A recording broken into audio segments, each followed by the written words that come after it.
Bismillahirrahmanirrahim. Dear viewers, Assalamu alaikum. I'm your host Faisal Raza Khan and you are watching Foresight.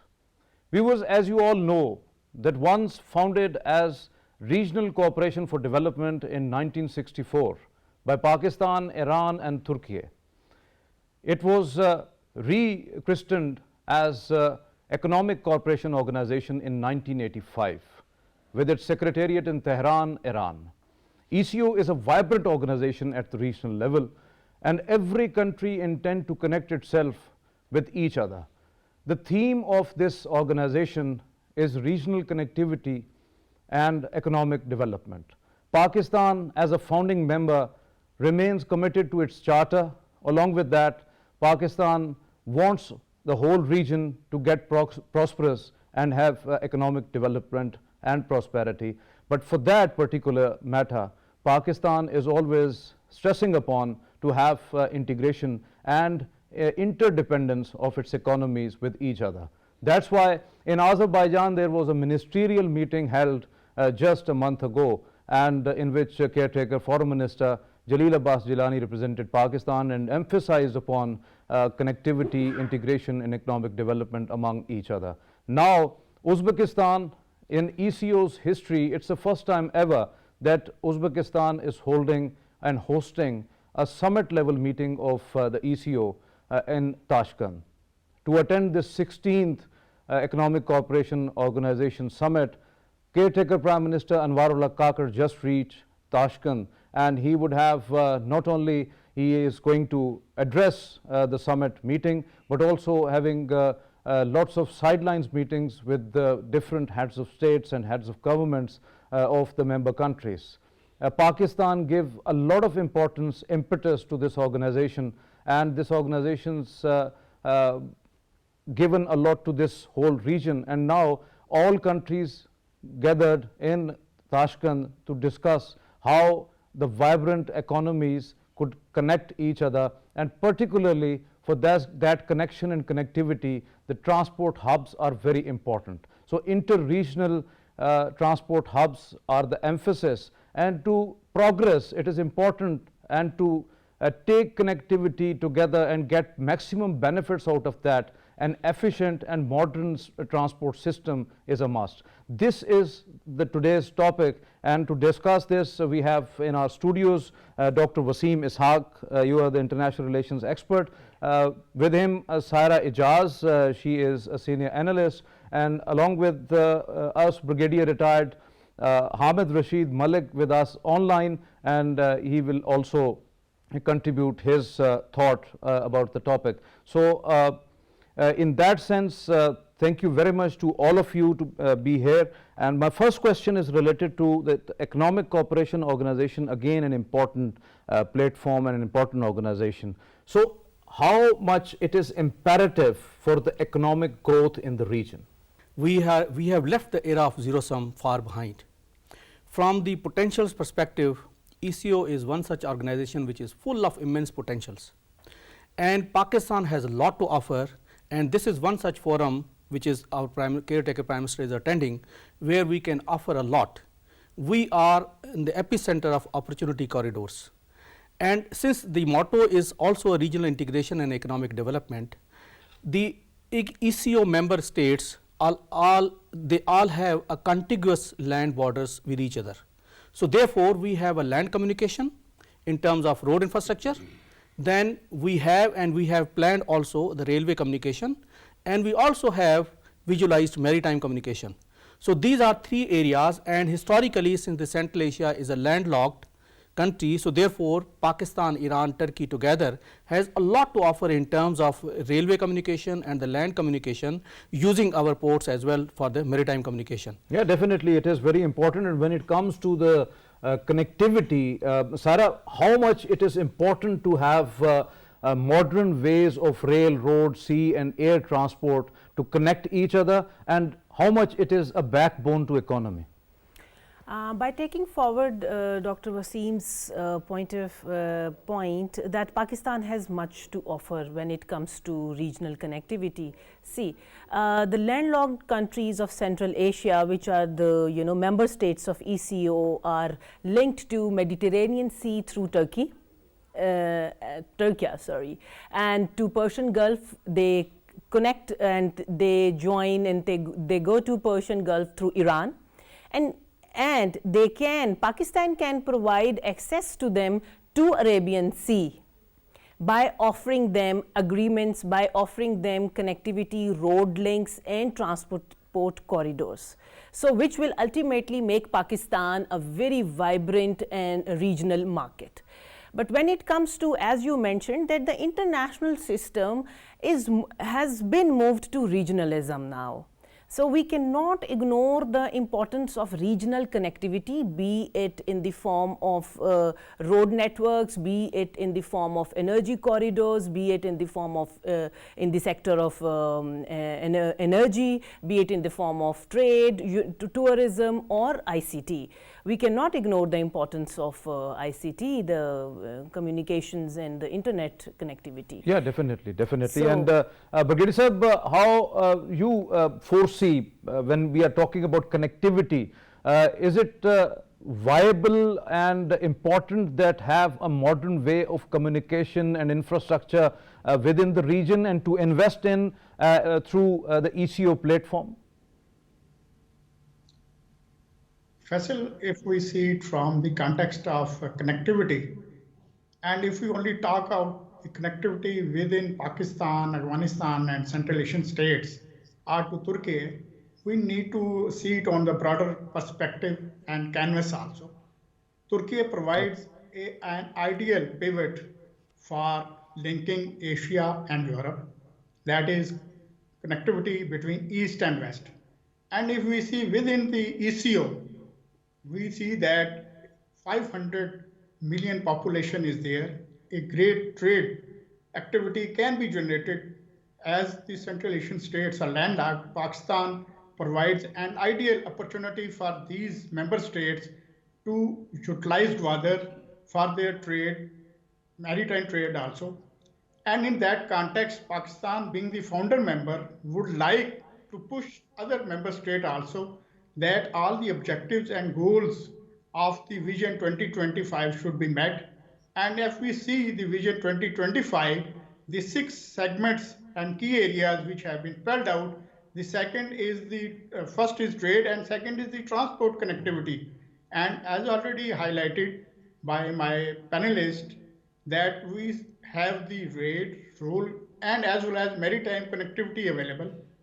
And another offshoot of the Central Asian states that the one corridor of the like CPEC initiative is moving through Iran and also from Central Asian state to Europe. And the Central Asian states, they have rich resources of energy which can move toward south, that is toward Pakistan, as well as the other trade can move toward the Central Asian states. And this regional connectivity is ideal for the trade. And in the past also, the Silk Route has also the same alignment if we see and read the books. Another aspect is that all this connectivity will hinge upon the geostrategic environment also. And the instability in Afghanistan, unluckily, is not allowing other member states to achieve their goals successfully and timely. This is the very important point, Brigadier Sahib, when Uzbekistan also emphasizing upon as a host country that Afghanistan must have to be stable, peaceful for all these connectivity projects and economic growth. So there would be a sheer emphasis upon this point in time, this important aspect of Afghanistan as well, because all of the countries, particularly Pakistan, will also focus and give importance of this, particularly when Prime Minister is going to address this forum. So how do you see Afghanistan as, do you think it's a huge, Afghanistan has a huge potential, but it is not capped since? Faisal, I totally agree with you that Afghanistan has a huge potential. And I think Pakistan as well as the other member states of the ECO on the sideline also, and in the summits, main point would be also that if they need to achieve all the success in all the 6 key areas, the security and stability in the member states as well as in Afghanistan is of paramount importance. And the neighbor state would like that Afghanistan should provide enabling environment inside Afghanistan as well as for the neighbors also, so that the regional connectivity is ensured and the objective of growth, economic growth as well as human development in the member state is achieved. And sidelines of this summit will provide an ideal opportunity for our caretaker Prime Minister as well as for the other member states to persuade Afghanistan that they should provide semblance of stability and peace, and they should not allow the hostile intelligence agencies of other countries to utilize their soil. What we see that Afghanistan has a love and hate relationship as far as Pakistan and other neighbor states is concerned, and they have not been able to control the nefarious activities of the terrorist organization, either it is TTP or others, to operate from the one side, and the use of the American left weapons and equipment going into the hands of the terrorists and being used in terrorist attacks in Pakistan, I think is worrisome, and this should be made home to the Afghan leadership that they need to control and ensure peace and stability in Afghanistan. Okay, well, your point well taken. Dr. Saab, do you think that without achieving real-time stability and peace in Afghanistan and the assistance or the initiatives from the Kabul itself, connectivity projects and economic prosperity, the dream which was envisaged by ECO and according to the ECO Vision 2025, do you think that it is going to be a reality? I think we have to consider in mind that despite the fact that ECO offers huge potentials, ECO faces a lot of challenges also. Yes. And one of the biggest challenges is instability in Afghanistan. But if we just recap, almost 40 years of establishment, and since last 40 years Afghanistan is under war, 20 years in one form and another 20 years in another form. But having said that, there is a silver lining as well. We have seen that Afghanistan's current government has realized a lot that it has to be a responsible part of the international community. So based on that, China has sent its ambassador to Afghanistan. Afghanistan's delegation was there in Russia for another summit for overall Afghanistan's stability. Then we have seen that Afghanistan's delegation is also representing in this ECO summit. Afghanistan is very much part of the ECO. So as the Afghan government builds its capacity for controlling these non-state actors, I think the things would be better off. But we have also to keep in mind that there are many opportunities which the Central Asian countries have for Afghanistan as well as for Pakistan and the wider South Asian region. We have seen TAPI as well as CASA 1000, long awaited, but it had an agreement, it did kick start, but because of certain reasons, it could not progress. Another Uzbekistan driven project, that is Trans-Afghan Railway as well. Trans-Afghan Railway. But now since China has also made a huge investment inside, China is now constructing their railway system as well. China is also investing now in mines and other projects. So there will be hopefully economic engine which would be moving on, and there will be a lot of infrastructure development supported by Afghanistan other than the ECO platform. So on the Iran side, we have seen China has done a separate $450 billion investment for Iran, and as Iran-Saudi rapprochement has taken place, we have seen a lot of instability which was because of the balance of power and competition between Saudi Arabia and Iran, that has diminished almost. Definitely, it's a huge dividend to the whole region, particularly so Pakistan in that sense. In that context now, it is all silver lining. We are moving towards greater understanding of the regional cooperation, and in that case, if our CPAC, let's say in coming 5 to 6 years materializes, we have IP gas pipeline also materialized. I'm just giving a hypothetical and there scenario. would be some extension to Afghanistan of the CPAC as CASA well. 1000 and TAPI is also put on place. Just see how Pakistan's economy moving around these energy corridors and how this entire region would then benefit from it. Sara, ECO regional countries, including Pakistan, they are committed on this aspect that there would be a joint investment in Afghanistan to have economic uplift over there, jobs for the people, so that Afghanistan gets stable economically. So how do you see this aspect, how it is important, and how urgently this must have to be taken place? It is a very wise thing to do, first of all, because since stability, political stability and economic stability both in Afghanistan are pertinent for, for the entire region and for Pakistan particularly. Because we have suffered a lot. Pakistan has suffered a lot due to, the wave and the loss, economic loss, human suffering we have seen due to the instability and war in Afghanistan. I think it should be done on priority basis, but here I would say that economic conducive environment is a must thing when it comes to, and the consistency and harmonizing in national policies of the member states. These are one of two important factors which can actually help to materialize and in implementation of such investment in Afghanistan. Means policy decision making and the policy framework must have to be cognizant with each other. With each other, and each within member state has to be. Has to be there. That's good. That's good. Brigadier Sahab, when we are discussing about this connectivity aspect, it is important that not only the regional countries, the members of the Economic Cooperation Organization, but also the lead countries like China and Russia, they are also the members of some of the countries of ECO are the members of SCO. So how these organizations can replicate each other, connect each other, cooperate each other? That's a very important aspect you have highlighted.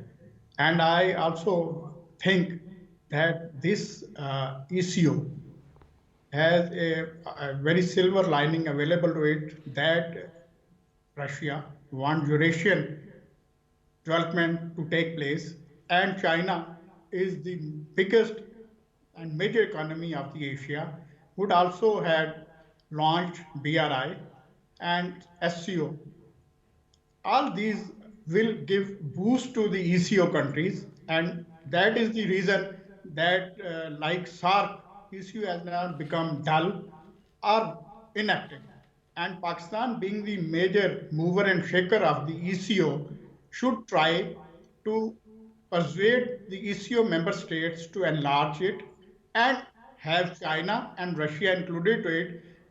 The inclusion of Russia and China will give boost to the member states for not only their mutual vision of economic growth, but also it will provide these member states a more stronger voice regionally and globally.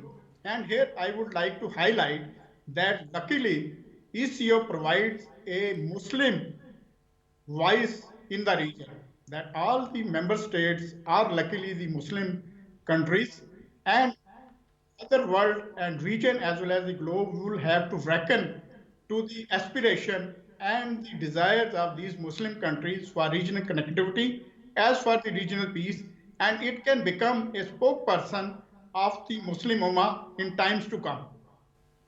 So how do you see this ECO Vision 2025, and when we are talking about inter-regional transit hubs within the region, so that connect each hub with each other, and having modern transport system, communications and all that, so that trade, connectivity, economy must have to be boosted within no time. So how do you see this idea? Ideally, we see that ECO wanted free trade within the member states, and that is why they had the free trade agreement as well as the transport framework agreement.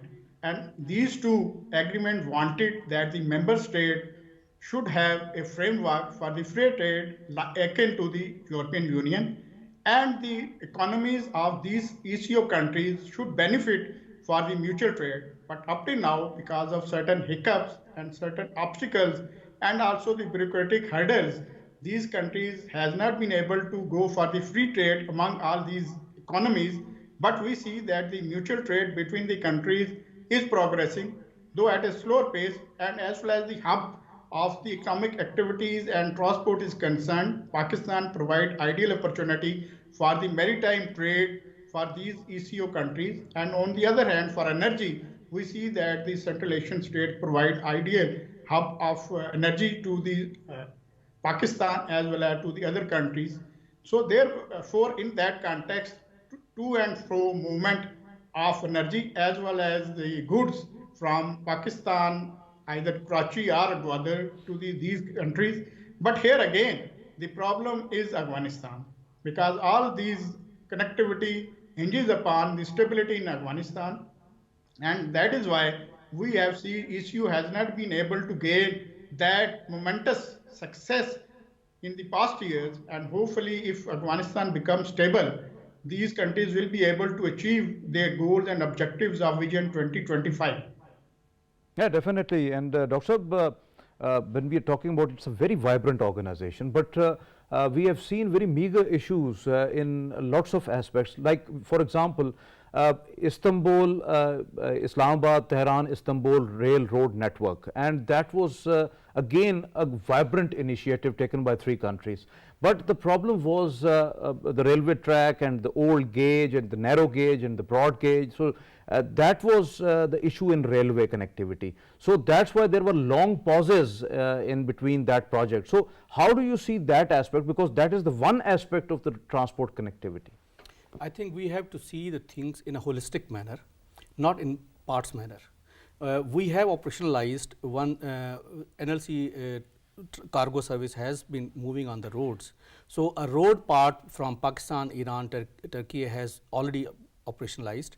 Railway is lacking, but that is just one part of the ECO. But the biggest challenge within ECO is that because there is not adequate infrastructure, so therefore intra-ECO trade and intra-ECO commerce between the ECO countries is minimal, is just 8%, about $77 billion. That's the real issue. And as compared to EU, which is very well integrated, it's around more than 70%. Definitely. So the biggest challenge now would be to create those infrastructures. While we talked of Vision 2025, very comprehensive document, very ambitious document, I would rather say, very but ambitious. We are left Vision with just 2 years when it should have been finished. But we have not yet at the starting point even. So again, as point highlighted, that the instability in Afghanistan was the biggest constraint. So therefore now we have a gradual stability in Afghanistan, and we have a sort of government which has realized that it has to live with the international community. So therefore they are trying their best to be part of the responsible member of international community. So these are the positive signs, and through this our foreign minister also highlighted, and the caretaker prime minister, I am sure, will also highlight what all Pakistan can offer to the organization. Yeah, definitely, it is very important point. But first of all, you mentioned, Sarah, earlier that the policy decision making and a cognizant approach at the ECO level is very important. How do you categorize the political will among the member countries to take this Vision 2025 along with all those decision making at the ECO level take forward? I think we have seen that all members are very much active. They take interest in it, but as Dr. Wasim mentioned, that there is lack of infrastructure and there is lack of mobility within that whole region. And for that we need to have proper and doable legal and administrative institutional frameworks. Along with that, the investments as well.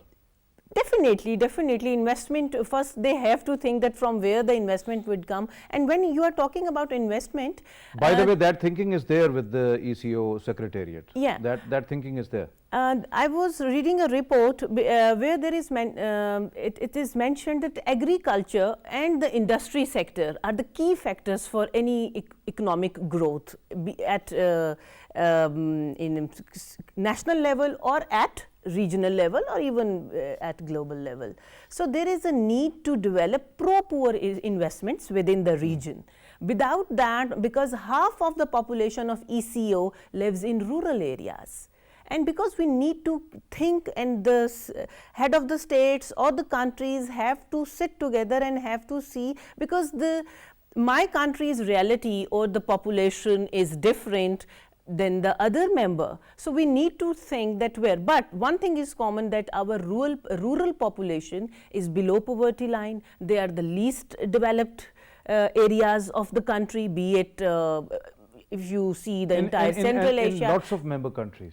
Yes. in almost. So I guess there is a need to work on those weak areas and to chalk out proper legal and administrative frameworks. Definitely. Only then. Sarat, thank you very much. And Bagadi Sahab, ECO has, when we are talking about that what we have to offer and what ECO countries can offer. So how do you see, if you briefly tell us that what Pakistan can offer to the ECO region and what ECO region has the capacity and capability to offer Pakistan and to whole region?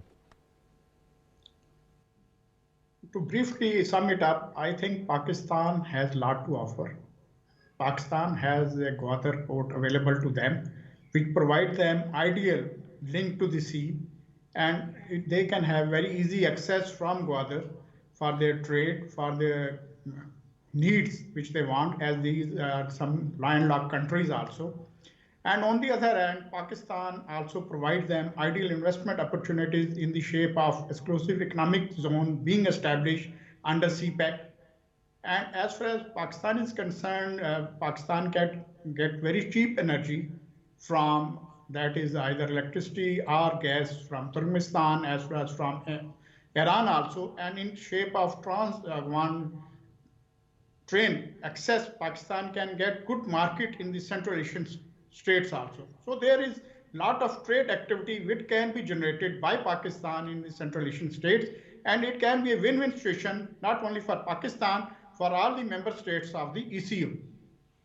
That's why today we are focusing upon the inter-regional transit hubs and the connectivity, particularly the transport arena, because that is very important. When Pakistan has a viable infrastructure available, Central Asian republics has some infrastructure available, but the link which is missing is Afghanistan. So now you have already talked about the instability, and there are lots of other parameters, like lots of banned organizations taken refuge at the soil, and that soil is used against Pakistan as well as to the other countries. So that is one security issue, but along with that, the infrastructure, the railway, the intention or the skill or the will, particularly from the Kabul, is also counts a lot. So how do you see that aspect? Faisal, I think Pakistan and the ECO countries has waited a long time for stability in Afghanistan, and now they should think out of the box solution also, and that solution is available, though it will be a long route and they will have to bypass Afghanistan.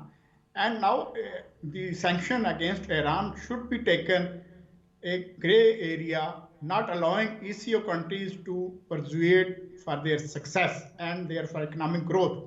And they can use the Iran, I think, bypass, that Pakistan can get gas from Iran also, and American and the Europe should be made to realize that their sanctions are damaging the developing economies of Pakistan and other ECO countries.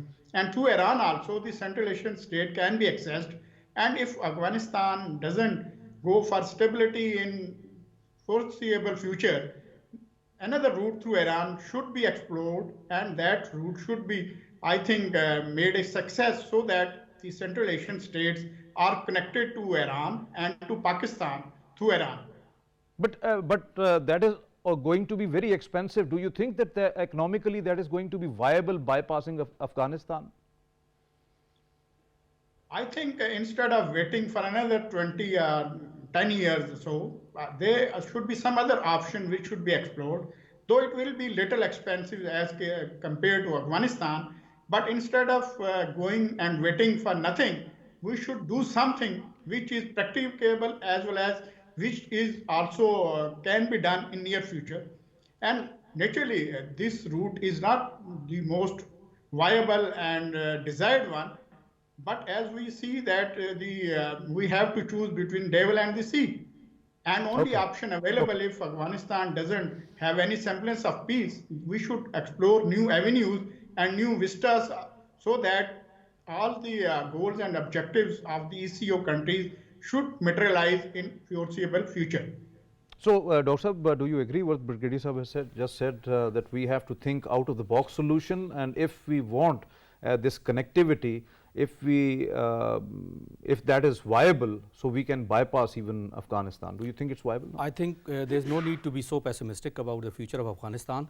I am very optimistic, and the way we have seen the last 2 years, there is a greater degree of stability in Afghanistan as compared to even those 20 years of occupation by the United States. And there is a great realization at the political level within Afghanistan that they have to be part of this community. And then let me also give you update through my research. There is a good highway now available from Iran up to north of Afghanistan, and China is now greatly involved in building that railway line. We also have a railway line already going up to Chaman, and now we just need to connect it further. We also have a road communication through Chaman as well as we have the railway line to Landi Kotal as well. Landi Kotal as well. Yes. So these infrastructure facilities are already available, and Afghanistan is now coming forward with whatever capacity they have. So they would be trying to restore stability, and they would also be trying to get the initiative, because this whole investment would be coming through Afghanistan. So in that context, it is a win-win situation for Afghanistan, that it is part of the regional countries, is part of the regional organization, and is part of the great power Russia and China, where they are making a huge investment. So eventually, when the economic engine of Afghanistan would start moving through these foreign direct investments, I am sure this terrorism would be eliminated by the wealth which would be coming to. If Kabul is thinking on these lines, then I think so that Kabul's delegation, Afghan delegation, is also the part of very much part of this Tashkent moot as well. So regional countries, particularly the ECO countries, must have to take their part as well, because you know that that is going to be the viable. Sarah, how do you see particularly the stability in Afghanistan, the will of Kabul to connect itself with the region and be a bridge in between the two regions, particularly South, West and Central Asia? I think we should be, if you see the last 2 years, because it's comparatively a very new government, I guess we should give time to this new government, because initially people in the world was, especially West, particularly West, was not willing to even recognize them. Still they don't recognize them in papers, but they have maintained to be, you know, they have survived so far, and I guess we should give them time. They have also changed their strategies so far a little bit, unlike the past, the rigidity and the way they, you know, they were like determined and follow their policies. But now I think there will be at least some change, and things are getting softening when it comes to the current regime of Taliban in Afghanistan, though not very, it's not a rosy picture, but it's a very newly born government, I would say, and they've seen a lot, and there was lots of, there is no infrastructure, there is, you know, after the war of 20 years, I think we should give them some time. But meanwhile, we should also have our own pro-Pakistan policies, and we should keep our national interest like any other state. Definitely, because it is very important that Pakistan and we all have to take care of Pakistan's national interest, and we are integrated with the region as well. We want connectivity, we want economic prosperity and development. That's why the caretaker Prime Minister is there in Tashkent representing Pakistan at the 16th ECO summit, and it is very important. Pakistan is taking care of the region. Region must have to take care of Pakistan as well, because this is the whole as a whole aspiration what the ECO Vision 2025 envisaged and what Pakistan endorsed as well. And our panelists also suggested that inter-regional transit hubs along with the modern ways of communication, transport is a must to connect this region if we want more benefits of the trade and economy within the region, and also stability, peace and economic development of Afghanistan as well as the social development within Afghanistan. That is going to connect the whole region, and the prosperity and development then will not be a dream but a reality. So this is the whole situation, and now we are moving towards the Palestine situation, the Middle East situation, and whatever is right now happening in Gaza. As unfortunately unfortunately, there is more than 1 month when Israeli occupation forces keep on bombarding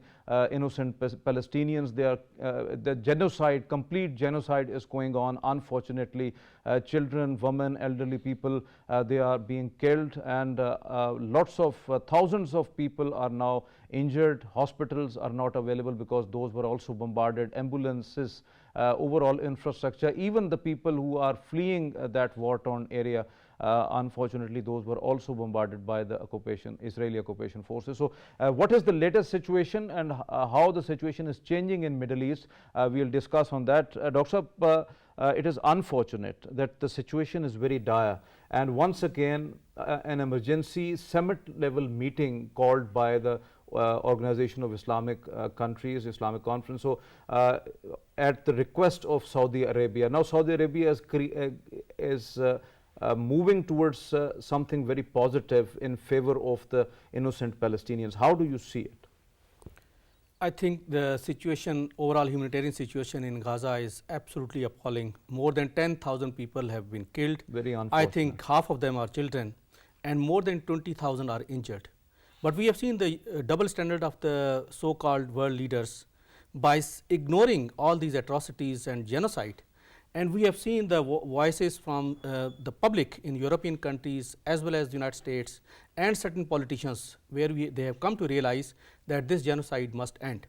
So, in that context, while the world is divided on the issue of Gaza and post-war reconstruction of Gaza or post-war framework of Gaza, the Saudi Arabia's initiative is absolutely timely, and I think this was far more required even before, but nevertheless it is happening now. This would give a unified voice to the Muslim community and Muslim Ummah to make a case in the favor of the Palestinian rights and the Palestinian two-state solutions, and to end this genocide as soon as possible. So, I think this will be a great platform and the great opportunity for all the Muslim world leaders and the Arab leaders to come and through one voice demand for the two-state solution, immediate cessation of hostilities, and immediate end of the genocide, and also demanding those who have committed war crimes should be brought to justice. And we have also seen ICJs, and I heard one of the news that they were rather preparing arrest warrants for the Hamas leaders, totally ignoring what the atrocities the Israelis have committed. So, Sarah, how do you see, what is the importance of now OIC summit in Saudi Arabia? And as Dr. Saab said, that there must have to be a collective voice, one voice of the Muslim Ummah for the innocent Palestinians and the two-state solution. Do you think that there would be any end to atrocities and the war which is going on at the behest of the world powers?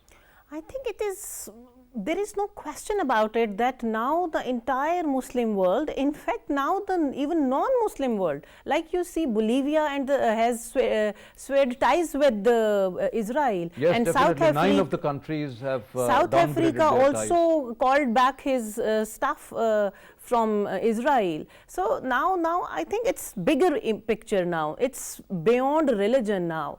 Now the world has to end above all. Just look at the latest interview of Prime Minister of Israel, that he said that he will not cease fire until and unless Israel will have full security control of Gaza. Let's check their determination for this genocide and for this for not giving any heed to any voice or anything. So now after this statement, when he says that no, we will not stop the war and we will until unless there is complete so-called annihilation of terrorist Hamas group, and we need full control, security control of Gaza. So what else is required? Sarah, thank you. And Brigadier Saab, is there any good news, anything which is going to be possible regarding the ceasefire and the atrocities committed by the Israeli occupation defense forces, and also the humanitarian pauses, the humanitarian corridors for the Palestinians to aid to come into the war-torn area? And how do you see Pakistan's role in resolving this Gaza crisis? We are praying for that. that immediate ceasefire of hostilities take place and humanitarian assistance is allowed to reach to the bereaved Palestinians as early as possible. But up to now, we have witnessed belligerent and headstrong attitude of Israel, and apart from killing 15,000 innocent Palestinians so far, and this estimate can be higher because this is very pessimistic estimate given by mostly the Western media. On ground it will be much higher, and about the, I think, miserable living condition of Palestinians, these are becoming worse by day, every passing day. And now Israelis are dreaming of illegal occupation of northern part of Gaza, which is very worrisome. And what I feel that the Israelis' beginning attitude toward Gaza will become a rally point for all the extremist element among the Muslim countries, and we can have a long-run war between Israel as well as the Islamic jihadists. And Israel is become epicenter of instability in Middle East.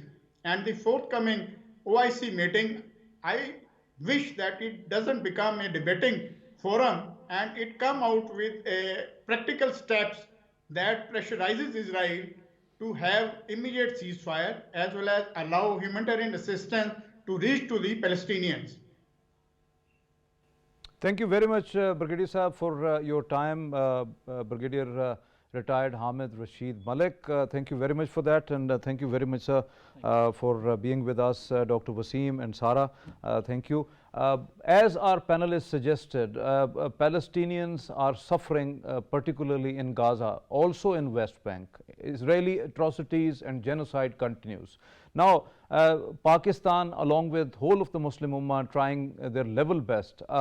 An emergency summit is called upon in Saudi Arabia. All the member countries, including Pakistan, as the caretaker Prime Minister Anwar Haq Kakar will represent there in OIC summit emergency called at the situation of Gaza. There must have to be a joint and collective voice, a joint voice for the innocent Gaza people. And whole of the world is pleading, the people who are the human friendly, they respect the human rights, they are pleading that this war must end, this genocide must end, atrocities at the hand of Israelis must end, and Israel must have to take accountable on its war crimes, whatever happened in the whole month, and now it's beyond 1 month. So this is the whole situation, and this is the Foresight today. Thank you very much for watching Foresight. This is the time to sign off. Allah Hafiz.